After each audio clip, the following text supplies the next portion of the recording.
On est à peu près sur une perspective d'1 million d'heures de travail sur un bâtiment comme ça, et c'est pas surprenant vu l'ampleur de la tâche.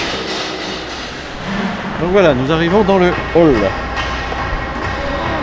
Alors ici, on est dans le travail de l'architecte et de l'architecture qui a voulu manifester sur ce projet donc un volume à la fois simple de l'extérieur et creusé de l'intérieur. Donc tout un jeu d'obliques qui permet de faire rentrer la lumière jusqu'en cœur de bâtiment. Et du coup, on retrouve également donc la capacité à dégager du volume pour les usagers, le public au rez-de-chaussée. C'est l'intérêt de la chose, c'est que tous ces grands espaces, petit à petit, au fur et à mesure qu'on s'élève, deviennent de plus en plus construits, de plus en plus habitables. Et finalement, les gens qui travaillent sont plutôt dans les hauteurs par rapport à un dégagement de l'espace public. Et puis tout un atrium qui permet de rejoindre par une pente douce la salle d'assemblée.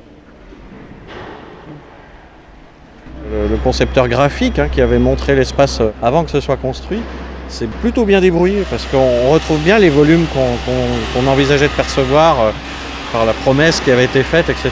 Donc que ce soit la texture des bois, que ce soit l'importante volumétrie. Et puis là, finalement, c'est un artefact qui est assez intéressant puisque on n'aurait pas mis cette verrière tout en haut. On se serait dit, bon, finalement, il nous a fait 2 barres parallèles et puis au milieu, il a aménagé comme il peut.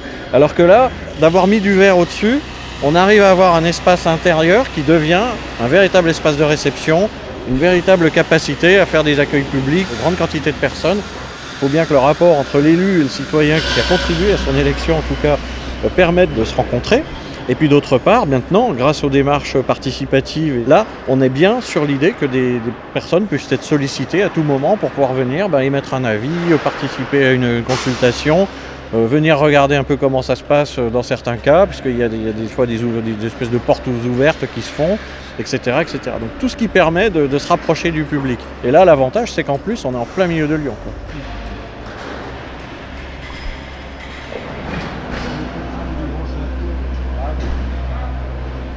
Là, c'est le paradis du plâtre, puisque tout est staffé là. C'est vraiment une belle réalisation. Donc tout un travail sur les arrondis, sur le fait d'avoir un nid un peu, un lieu où vraiment les gens peuvent s'enfermer, décider ensemble, sans être perturbés par l'environnement, etc.